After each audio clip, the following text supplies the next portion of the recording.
Hey folks, today we're covering Tinto Flavor 31 and this is going to be on the Aztecs. If you weren't here on Wednesday, they did cover the religions of this area of the world in Mesoamerica, but today it's going to be Aztec specific, and as always they're going to start here with a text about what's been going on in this region, what have the Aztecs been doing, and then also what might be happening in the near future. And as we know, you've got this period, I'm not going to say of peace because there's a lot of warfare here, but you've got this kind of gap until the Europeans arrive, and then it all goes haywire. But you have got this time to try consolidate, get ready for that happening. And I would think that is primarily what you're going to be worrying about in the near future when you are playing as one of these realms.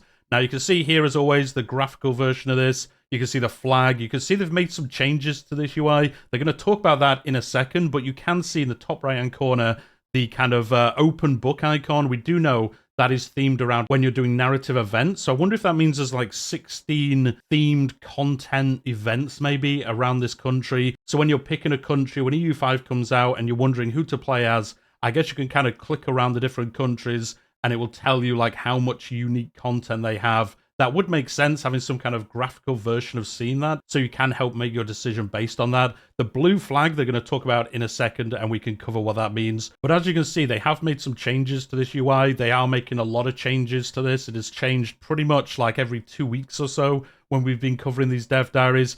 I will still say it is very busy. I'm sure this will change before release. We don't know when the game's coming out still. And I think the UI itself, I know they're in the middle of making these changes by the looks of it, but there's bits where there's like 3 kind of textures in the background, and then there's text on top, and then there's bits where there's no texture. I think it's just very busy, but also not really like integrated into one UI. I don't know how to describe it really, but I think it just looks slightly off at the moment. But I'm sure we'll see some improvements every week as we do keep getting these dev diaries. It is a lot better than if you think about like a year ago when we first saw these. It is way better than that, so I'm sure they're going to keep making improvements, and we will see that as we keep following the dev diaries. You can see, as always, the ruler here. He's called the Count. I'm not sure if that's going to be the name when it does come out, but anyway, he's a count of this area, I guess. And then you can see the primary culture, the primary religion, all the information we usually see, the buildings, population, money, manpower, no navy for the Aztecs, and then it's very easy for the next part. Usually there's a bit of a breakdown here, especially for like the European realms and things like that. You can see different cultures, different religions. But here, no, it's just all one religion, all one culture. And then as I said earlier, they are going to talk about this new content tab they have added. So when you look at a country, you can see the unique features and content available for that realm. So that blue flag means country bonuses. So if they have any specific bonuses just for that country, you will see them there. And then I guess it's like the culture, the religion, the type of nation they are. So in this case, it's a monarchy, and then it is a settled country. It's not a, banking nation or something like that. So yeah, you can see here, I guess, and then click into it. And then I presume it shows you like, here's the events, maybe just gives you a little bit more of a breakdown, maybe even just the titles of the different events or something, or the unique content. Maybe it shows you the government reforms and things like that. If you do click into it, let me know what you think about this. I think this is really cool. You can see again, look at a nation and think, do I want to play as those? Okay, they've got a lot of content. Yeah, okay, I'll give them a go. This nation, not so much content. Well, maybe I'll wait for a DLC or something like that. I believe Paradox do like releasing DLC, so, maybe I'll wait for that and then play them later on. So I like this. Up front, you're seeing how much content this realm has that is specific to it. Not necessarily, I guess, specific to it, because obviously monarchy events and content is shared across all the monarchies, but, it is still content that you will not get if you play as a republic or something like that. So, yeah, I like this. Let me know what you think about it. Next, they're going to show us the starting location for the Aztecs, obviously a very famous area of the world. You're going to be here, and then in the next screenshot, you can see a lot of places for you to expand out to, but also a lot of mountains here. Not the best terrain for you to be expanding into, but you are going to be wanting to consolidate some of this area again before the Europeans arrive, or maybe just another realm around you expands and causes you some problems. And then next they're going to show us the estates. They do say here, Nahua countries start with a unique government reform. That was covered in Wednesday's dev diary, and that nudges your realm towards expanding with subjects and slave raiding. So that is also present here. You can see the breakdown here, the crown, the nobles, the religious estate, the burghers, and then obviously the commoners at the very bottom of the pile. And as you can see, it does have the unique, flavorful names for the Aztecs. And then next, they are going to show off that government reform. You can see here, disallows taking land in peace treaties. Yes, so that is where you can go off. You're not trying to take land from people. You're trying to steal slaves and things like that. That is why you're going to be focused around having like tributaries, vassals, I guess, because you can't actually take land yourself through peace treaties. I guess you can get it through other means, but through peace treaties, you're not able to do that. Diplomatic capacity +1, raid enemy for slaves, yes, again, a very important part of this world. And then monthly progress towards centralization, 0.10, and then you will be able to replace this later on, depending on what you are getting up to. Next, they're going to show off some of the privileges available to the Aztecs, but also other Nahua ritualist realms. So the first one is Warrior Tribunal. This is separatism -5%, monthly progress towards spiritualists 0.05.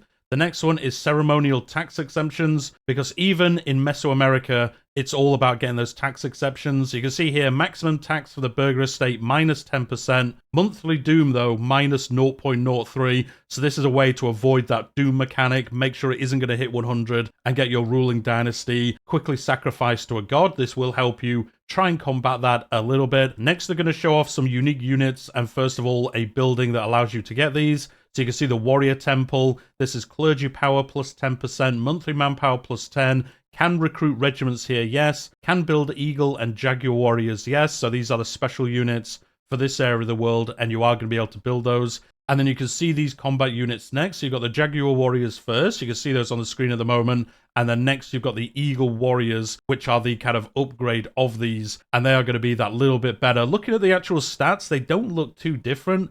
I guess you are going to be building these, though, as much as you can, getting ready for those Europeans and also expanding your realm, gathering those slaves, all those kind of things that you are going to be wanting to do as the Aztec. Next, they're going to show us the sumptuary law. This is available for this realm and other ones in this area that do follow the same religion. This has two different policies. This has warrior culture and tradition. And what do? They're going to show you now. So warrior culture, this gives you peasant estate satisfaction equilibrium -5%, discipline +5%, monthly progress towards aristocracy 0.10, but if you choose the other one, if you choose tradition, this gives you peasant estate satisfaction equilibrium 2.5% better, monthly progress towards free subjects 0.10. So really kind of like the flip of each other here. You don't get the discipline, but you do get the peasants liking you that little bit more, and also moving towards free subjects, which does give you some other benefits as well. Next is going to be a unique policy in the admin system where you can choose these different ways you can run your realm, and this area of the world does have a unique one. You can see it on here.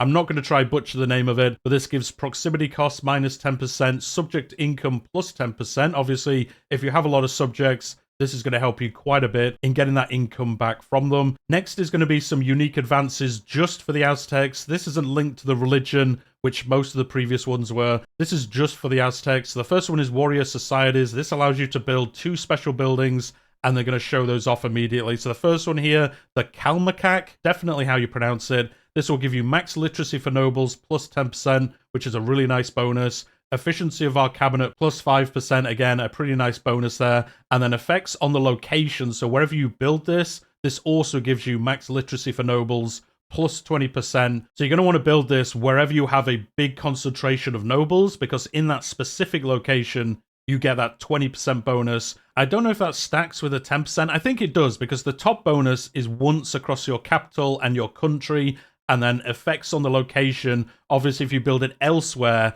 you won't get those top bonuses because they're just for the capital area, but your location ones will obviously happen. So yeah, I think it is. I think you get 30% in any location that has this building.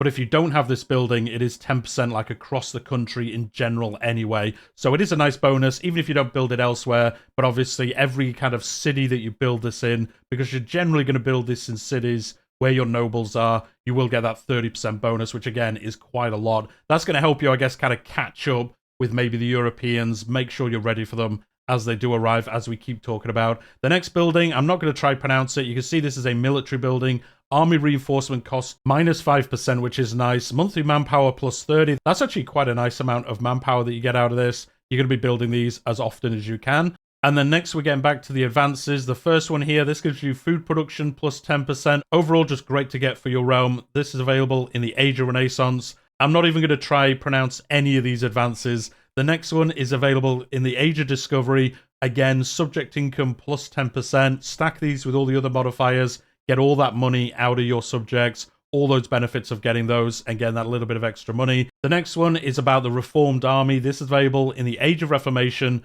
Monthly army tradition 0.05 beta. We face new enemies. Who knows who they could be? The next one is available in the Age of Absolutism. This gives you a state satisfaction equilibrium 2.5% better. So that's across all your estates. That is going to be very useful. Keep those estates happier. Get the things out of them that you can. And then you could maybe convert this into removing some privileges, something like that. And that will help you long term as well. Next, they're going to show us some of the narrative events for the Aztecs. And to begin with, you can see the Great Pyramid.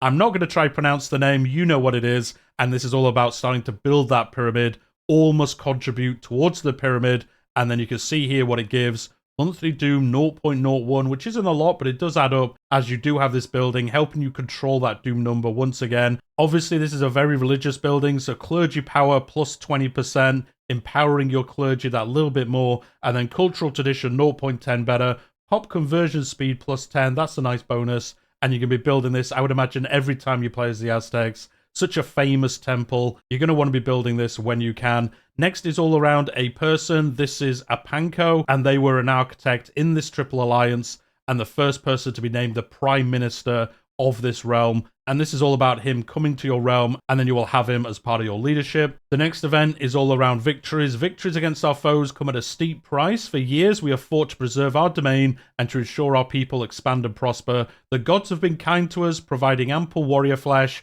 for sacrifices, whilst also protecting our fighters. And you can say none shall question our rule, or you can say our foes will crumble like dust in the wind. So there's two outcomes from that, and they don't tell you kind of what they do, which is unfortunate, but we'll see when we get to play as the Aztecs.